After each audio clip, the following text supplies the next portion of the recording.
إن الحمد لله نحمده ونستعينه ونستغفره ونتوب إليه ونعوذ بالله من شرور أنفسنا ومن سيئات أعمالنا من يهده الله فلا مضل له ومن يضلل فلا هادي له أشهد أن لا إله إلا الله وحده لا شريك له وأشهد أن محمدا عبده ورسوله صلى الله عليه وعلى آله وصحبه وسلم تسليما يا أيها الذين آمنوا اتقوا الله حق تقاته ولا تموتن إلا وأنتم مسلمون يا أيها الناس اتقوا ربكم الذي خلقكم من نفس واحدة وخلق منها زوجها وبث منهما رجالا كثيرا ونساء واتقوا الله الذي تساءلون به والأرحام إن الله كان عليكم رقيبا أما بعد.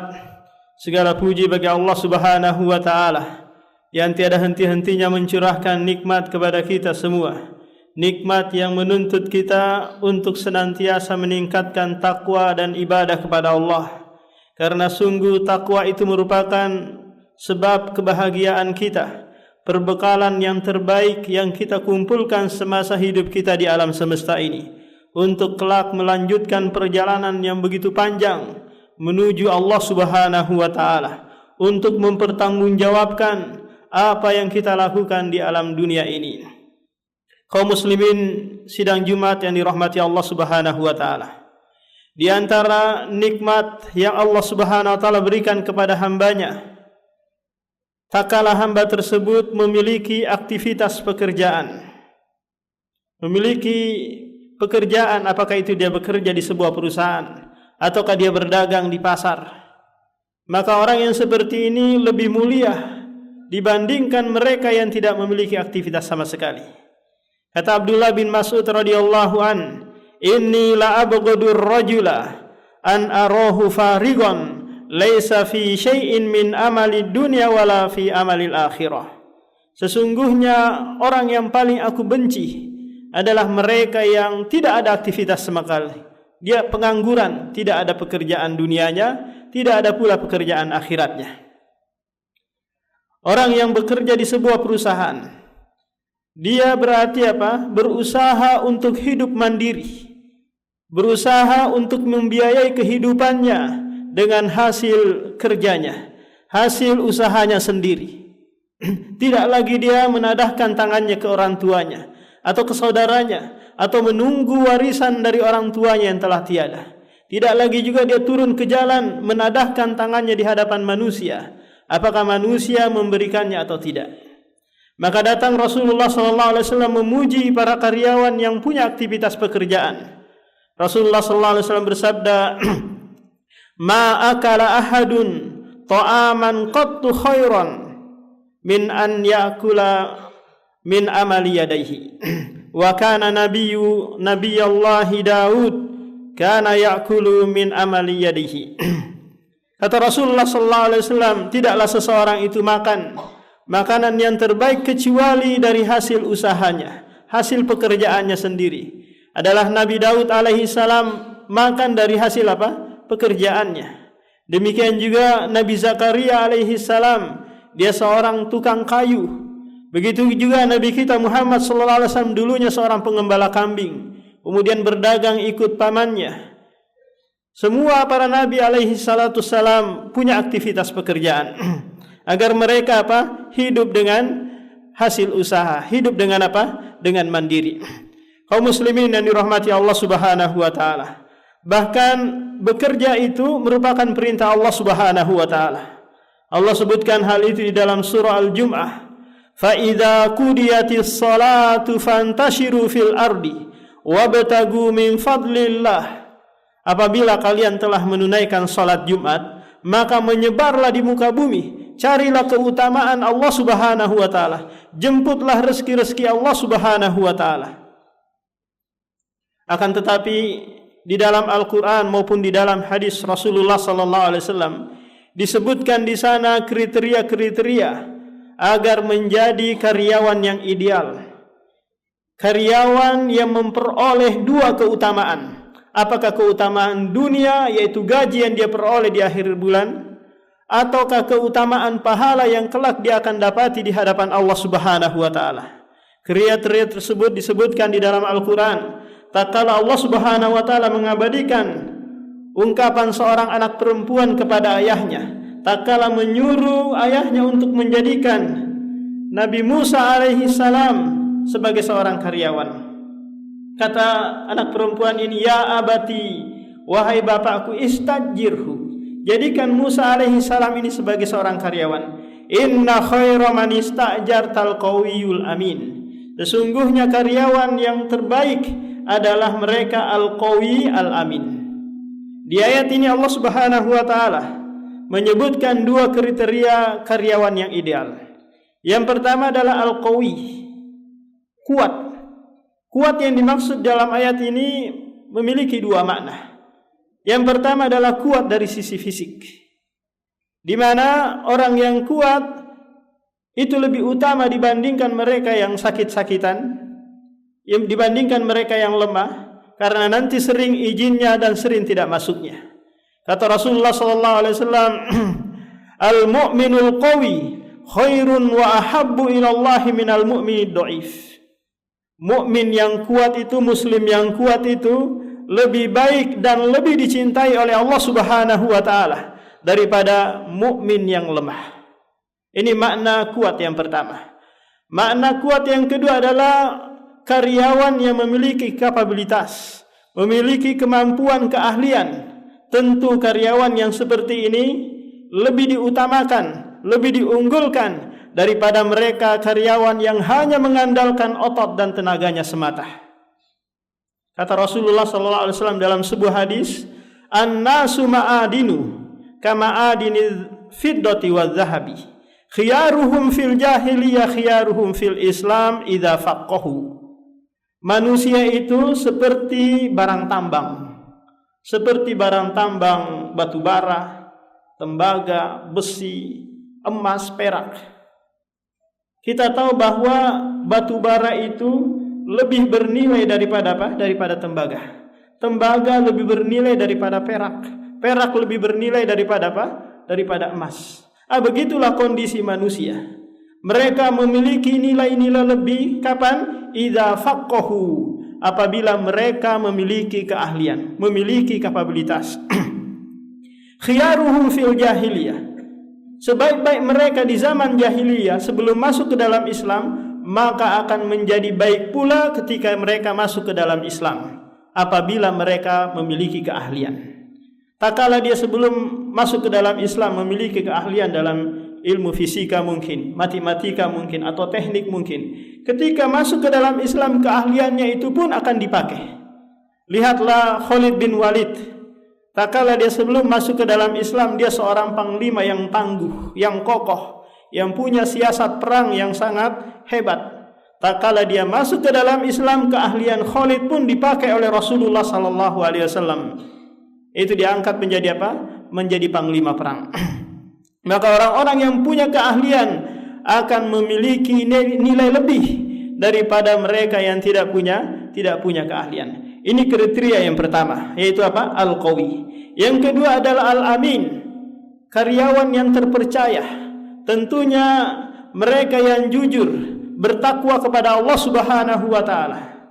Karena dia tahu tak kala dia bekerja di sebuah perusahaan, dia yakin bahwa dia telah menjalankan akad yang Allah Subhanahu wa taala perintahkan. Bukankah Allah memerintahkan mereka, "Ya ayyuhalladzina amanu aufu bil uqud." Wahai orang-orang yang beriman, penuhilah akad-akad kalian. Apakah itu akad kalian kepada sesama muslim atau akad kalian sesama kepada non-muslim? Tak kala kita bekerja di sebuah perusahaan mungkin, di mana perusahaan tersebut milik non-Islam, milik orang Cina atau milik orang Barat, maka kita seorang muslim harus menjalankan akad sesuai SOP yang diterapkan di dalam perusahaan tersebut.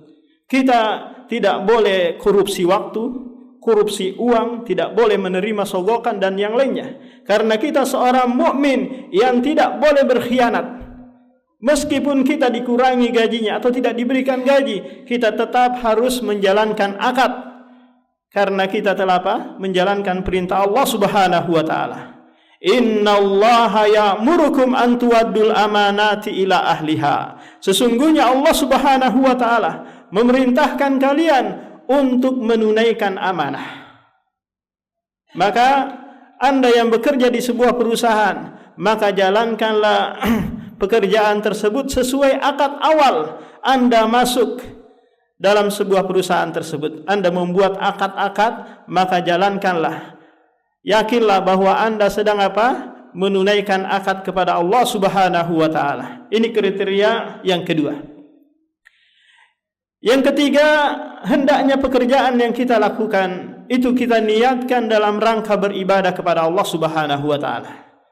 Kenapa demikian? Karena kalau kita tidak niatkan untuk beribadah, betapa banyaknya pahala-pahala yang kita tidak peroleh. Bayangkan kita bekerja mulai dari jam 8 pagi hingga jam 5 sore, ada bahkan lembur sampai tengah malam. Kalau dia tidak niatkan ibadah, maka dia hanya memperoleh keuntungan dunia semata. Sementara kita semua diperintahkan oleh Allah Subhanahu wa taala untuk beribadah. Wa ma khalaqtul jinna wal insa illa liya'buduni. Tidaklah kuciptakan jin dan manusia kecuali hanya untuk beribadah kepadaku, kata Allah Subhanahu wa taala. Tatkala Rasulullah dan sahabatnya melewati seorang pemuda yang begitu giatnya bekerja, maka ada seorang sahabat yang menyeletuk, yang ngomong gitu. Dia berkata, "Lau kana hadza fi sabilillah." Seandainya orang ini bekerja dengan giat dan semangat, dia niatkan untuk Allah, maka dia memperoleh pahala yang banyak. Maka kata Rasulullah mengomentari ucapan sahabat ini, "In kana kharaja yas'a ala waladihi sigoran fahuwa fi sabilillah. In kana kharaja yas'a ala abawaini kabirai syaikhaini kabiraini fahuwa fi sabilillah. In kana kharaja yas'a ala nafsihi yakuffuha fahuwa fi sabilillah. In kana kharaja yas'a riya'an wa mufakharatan fahuwa fi sabilis syaitan." Kata Rasulullah sallallahu alaihi wasallam mengomentari ucapan sahabat ini, jika pemuda ini keluar bekerja di sebuah perusahaan dalam rangka untuk memberikan makan anak kecilnya di rumah atau istrinya di rumah, maka dia beribadah kepada Allah Subhanahu wa taala. Yang kedua, in kana kharaja yas'a, jika dia keluar bekerja di sebuah perusahaan untuk memberikan makan kedua orang tuanya yang sudah tua renta, maka dia pun fi sabilillah, dia pun beribadah kepada Allah Subhanahu wa taala. In kana kharaja, jika dia keluar dalam rangka menahan dirinya untuk tidak meminta-minta kepada manusia, dia pun di jalan Allah Subhanahu wa taala. Berarti yang ketiga ini, mereka yang tidak punya istri, tidak punya orang tua, tidak punya anak, dia hanya bekerja untuk membiayai hidupnya, maka dia pun bisa pekerjaannya itu memperoleh pahala jika dia meniatkan dalam rangka menahan dirinya dari meminta-minta kepada manusia. Tapi yang terakhir yang tercela, apa itu? In kana kharaja yas'a riya'an wa mufakharatan, jika dia keluar bekerja di perusahaan dalam rangka riya, pamer, berbangga-bangga di hadapan manusia, maka sungguh dia berada di jalan syaitan. Maka kaum muslimin yang dirahmati Allah Subhanahu wa taala, sesungguhnya apa yang kita lakukan mulai dari pagi hingga sore aktivitas, maka itu adalah pekerjaan yang mulia. Maka jadikanlah pekerjaan kita tersebut membuahkan dua keutamaan dunia dan keutamaan pahala kelak di akhirat. Aqulu qouli hadza astaghfirullah wa atubu ilaik.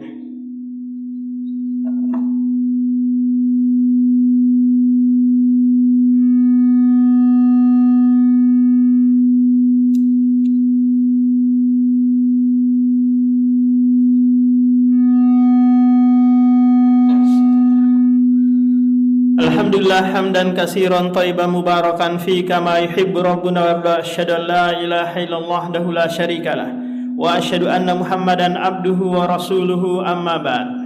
Qala Allahu azza wa jalla fi kitabihil karim wabtaghi fi ma ataka Allahu ad-daral akhirah wala tansa nasibaka minad dunya wa ahsin kama ahsanallahu ilaik wala tabghil fasada fil ard innallaha la yuhibbul mufsidin. Di dalam ayat yang mulia ini Allah Subhanahu wa taala memerintahkan kita dua hal dan melarang kita dua hal. Yang pertama adalah yang berkaitan dengan hablum minallah. Apa itu? Wabtagi, carilah sebab-sebab agar engkau memperoleh karunia, yaitu berupa surga, kebahagiaan kelak di akhirat, dengan menjalankan aktivitas ibadah semasa hidup di dunia ini. Yang kedua adalah wala tansa nasibaka minad dunya. Jangan pula lupa urusanmu dengan apa? Dengan dunia. Engkau hidup di dunia, butuh makan, butuh pakaian, butuh tempat tinggal, butuh untuk memberikan nafkah anak istrimu, maka jangan lupakan itu. Dalam artian apa? Jangan hanya fokus pada satu hal, yaitu hablum minallah, tapi hablum minan nas kita apa? Kita lupakan. Karena syarat untuk meraih kebahagiaan dunia dan akhirat, hablum minallah dan hablum minan nas harus berjalan. Kedua-duanya harus baik. Wa ahsin, dan berbuat baiklah. Baik itu ketika Anda beribadah maupun bekerja dan yang lainnya. Wala tabghi fasada fil ard. Janganlah melakukan kerusakan di muka bumi ini. Dengan cara apa? Mengambil hak orang lain, menzalimi orang lain, berkhianat, tidak menjalankan akad sesuai yang disepakati, tidak bekerja sesuai dengan SOP yang diterapkan oleh perusahaan tersebut. Innallaha la yuhibbul mufsidin. Sesungguhnya Allah tidak menyenangi orang-orang yang melakukan kerusakan di muka bumi ini. Allahumma ighfir lil muslimina wal muslimat wal mu'minina wal mu'minat al ahya'i minhum wal amwat. Rabbana la tuzigh qulubana ba'da idh hadaitana wa hab lana min ladunka rahmah innaka antal wahhab. Rabbana dhalamna anfusana wa illam taghfir lana lanakunanna minal khasirin. Rabbana taqabbal siyamana wa salatana wa sadaqatana ya rabbal alamin. Rabbana atina fid dunya hasanah wa fil akhirati hasanah wa qina adzabannar. Aqimus shalah.